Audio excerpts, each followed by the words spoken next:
a cambiar ese modelo, porque ya son demasiadas las advertencias que ha tenido, las consecuencias que ha visto y las capacidades y los momentos en los cuales poder rectificar. Entonces tú dices, bueno, si no hay entonces un cambio político, pues las probabilidades de que se materialice un cambio de modelo económico no están ahí. Y en este punto, ¿en qué ayuda un nuevo DICOM, por ejemplo, que es una de la nueva propuesta del gobierno nacional y el Petro también, además? Bueno, fíjate, un país que no tiene dólares, y Venezuela yo creo que sería un caso de estudio para la humanidad, de ser un petroestado que en pleno proceso de expansión de precios haya logrado quebrar, ¿no? Pero la realidad es que quebró. Y fíjate que bueno, Venezuela pasó de tener niveles de deuda que estaban en torno al 10% del Producto Interno Bruto, lo cual como perfil de deuda es vamos, muy sano a nivel internacional, y eso es lo que teníamos nosotros para finales de los años 90, a ser un país que tiene digamos, más del 100% de su PIB como deuda. Venezuela debe hoy en día más de 150.000 millones de dólares y tiene una economía de 120.000 millones de dólares. O sea, debemos mucho más que el tamaño de la economía. Eso es terrible y somos de los pocos países que tienen esos niveles de endeudamiento. Niveles de endeudamiento sin reservas internacionales. Entonces, si no tienes dólares a los cuales poder acceder, ¿cómo vas a crear un nuevo DICOM? De repente puedes crear un nuevo DICOM con lo vamos, chiquitico que le va sirviendo a unos, pero no va sirviendo como un mecanismo para que toda la economía en su conjunto se pueda Pero el DICOM anterior llegó a servir para los No, empresarios, porque se hablaba que no se le adjudicaban las divisas a la gente. bueno, es que no funcionó por varias razones. Primero, porque no tuvo el tamaño adecuado. No se dispuso de las No tuvo el divisas músculo. suficientes como para que pudiera tener un efecto. Segundo, que fue utilizado nuevamente como un arbitraje cambiario, porque cuando tú sales a una tasa de cambio demasiado distinta de la tasa de cambio de mercado, es utilizado como mecanismo, digamos, recibo los dólares y vendo los dólares y me hago unos bolívares, ¿verdad? Pero al final eso no beneficia a la producción. Y tercero, porque se dio de una forma totalmente, digamos, abierta a que se pudieran importar productos terminados y no solamente materias primas. Y el país lo que requiere, el país teniendo una capacidad de procesamiento interno, lo que requiere es que se traigan materias primas para que se pongan en operación las fábricas, porque al poner en operación las fábricas, tú lo que generas es puestos de trabajo, con la generación de puestos de trabajo generas salarios, con los salarios le das poder adquisitivo a los consumidores para que puedan consumir y comienzas un círculo virtuoso, digamos, de reconstrucción de economía. Pero cuando lo que haces es traer productos terminados, pues vienen los productos terminados, se consumen y el trabajo no quedó ahí, el poder adquisitivo no creció, el valor agregado nacional no se incorporó.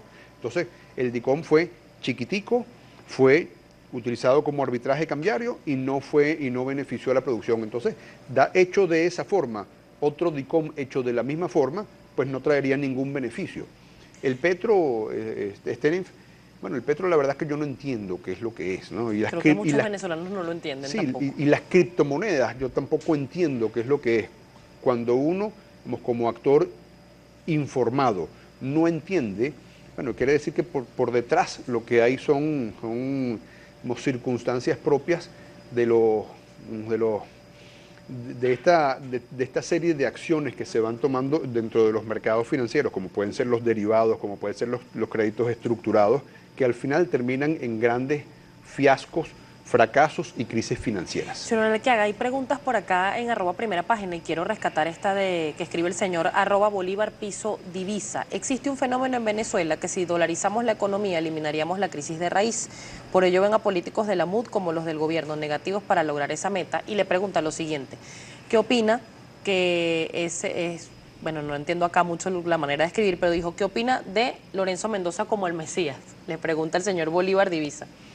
Bueno, fíjate, yo creo que la Venezuela tiene que pasar por un proceso electoral de forma tal de poder cambiar los actores gobernantes y de ahí comenzar un proceso de reconstrucción del país. Ahora, ese proceso electoral no es el proceso electoral que se planteó ayer, porque el proceso electoral que se planteó ayer no se plantea con todas las garantías de imparcialidad que el país requiere como para que haya un cambio de gobernante. En el año 98, cuando el presidente Chávez ganó las elecciones, bueno, teníamos un país digamos, en el cual había una credibilidad en el Consejo Supremo Electoral de entonces, luego cambiado al Consejo Nacional Electoral, pero había una credibilidad y había el respeto por parte de la oposición de transferirle el gobierno a aquel que ganara. En este caso hay la clara percepción de que no hay el respeto por eso y que se trata de bloquear a cualquiera que vaya a intentar tener un cambio de gobernantes, ¿no? En ese marco, la candidatura sin duda es muy importante, pero tiene que producirse dentro del marco de que tengamos un Consejo Nacional Electoral que tenga los niveles de transparencia suficientes como para que las elecciones sean creíbles. Ahora, luego de eso yo sí creo que debe haber un empresario que forme parte del gobierno que va a asumir, no sé si como presidente, ¿verdad? Y ahí yo sería partidario de que hubiera un pleno consenso nacional entre partidos políticos, entre empresarios, entre la iglesia, entre la academia, como para la escogencia de una persona o un grupo de personas, digamos un presidente, un vicepresidente, que puedan gozar del pleno respaldo nacional como para poder participar en esas elecciones. Pero, te reitero, una vez que se tengan las garantías de que esas elecciones genuinamente van a ser unas elecciones limpias, transparentes, con supervisión internacional y que van a respetarse los resultados de esas elecciones. Señor Olarquiaga, un placer para mí tenerlo Muchísimas acá gracias, en el programa. Estábamos conversando con Juan Pablo Olarquiaga, presidente de Conindustria. Son las 8:05, nos corresponde hacer una nueva pausa acá en Primera Página, pero no se aparta, el regreso mucho más.